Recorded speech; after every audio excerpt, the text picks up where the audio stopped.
All right, Jonathan, I know we've had a lot of weird, wacky weather in reality here with a lot of rain lately, but the weather report for this week is pretty typical of what we've seen previously. There's a couple of things we'll point out that kind of jumped out this week, but nothing new maliciously. Right.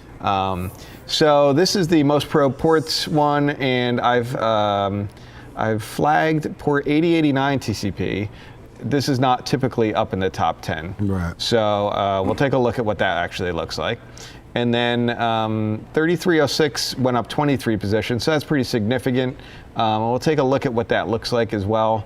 Some of these other ports we talk about all the time, they're pretty well known. In terms of the most sources probing, again, not a lot of change here. Things maybe went up and down a position or two. And we've talked about a lot of these before, so I'll just kind of go over them really quickly. You know, you have 445 TCP, which is mostly WannaCry, or some of these other ones that are exploiting that same vulnerability that WannaCry was exploiting. Right. The 23 TCP is Telnet. 8080 TCP, mostly related to the QNAP vulnerability that came out, I want to say sometime last year. QNAP is a network attached storage, and 8080 TCP is very popular for lots of different web applications, especially as an administrative port a lot of times, like for Tomcat. But in large part, when I look at our scanning activity, it's mostly for QNAP. Okay. QNAP is the name of the company there. You've got web, you've got some ICMP, which is this backscatter traffic, or probably not related. The 5555 TCP is actually like a SOAP vulnerability. TR69 type vulnerability. I forget what type of device it was again, although we've talked about it on the show before. Yeah. 5431 is the Broadcom vulnerability. 81 TCP is web, and then Microsoft SQL Server 1433 TCP at the bottom. So this is port 8089 TCP, alternate web.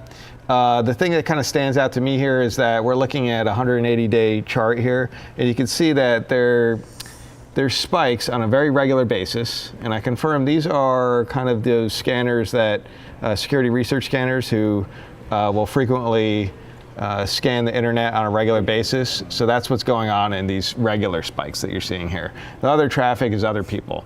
And we can see that there's some other people that are getting more interested in this port for whatever reason.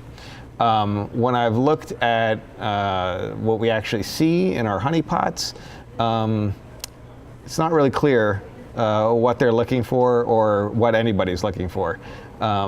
There is a known remote code execution exploit against Splunk, against the Splunk Universal Forwarder on this port, but the scanning I see doesn't bear out that they're looking for that.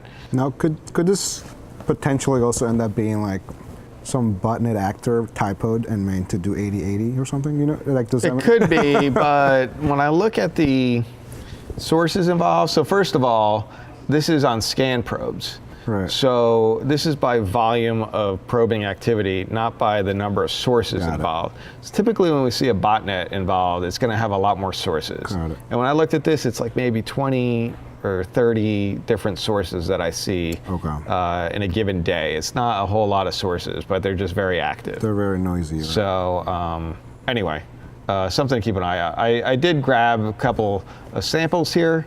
Okay. These are the types of things we see in our honeypot, and we see that they're trying to just get slash. The only thing that kind of stood out to me is that it was HTTP 1.0, which is kind of unusual.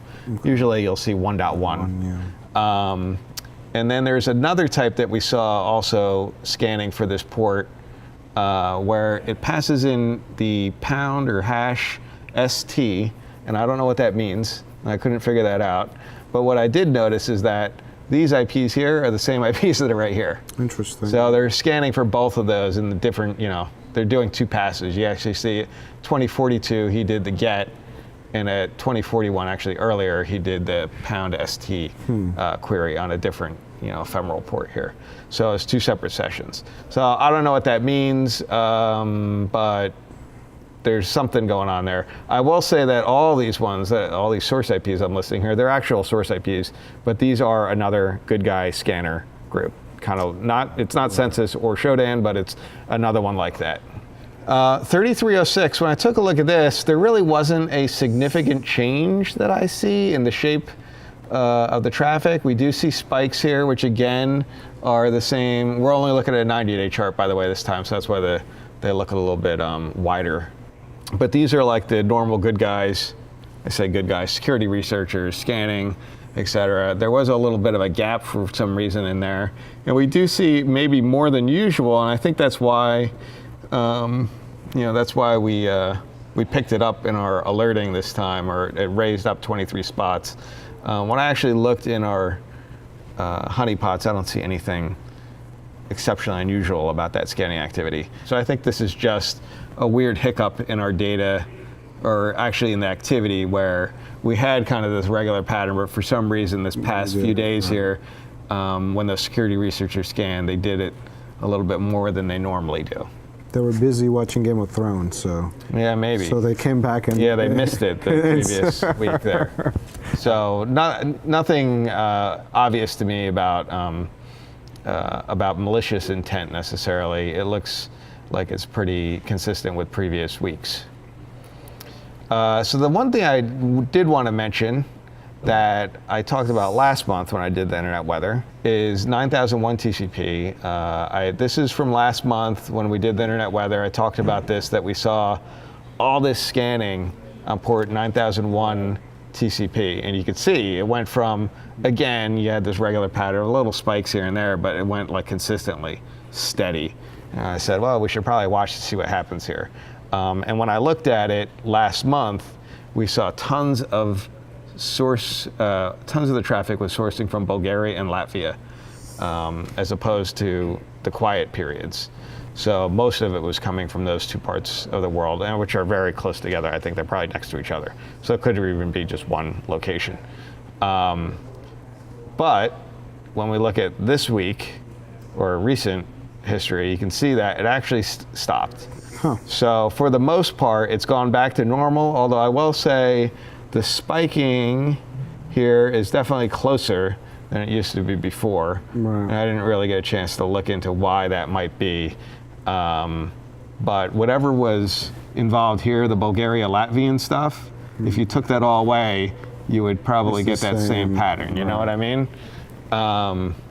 So they seem to have done whatever they were scanning for and stopped. Not quite sure what they were up to. I'm gonna guess it's probably related to Tor, but I'm not positive. And I think that's all I did for this this month, or this week. The other stuff, we've seen time in and time out. So I think there's no change really relatively. So I was kind of pointing out the stuff that I thought was more unusual for the past week, or the differences from the past month and now. So cool, thank you. All right.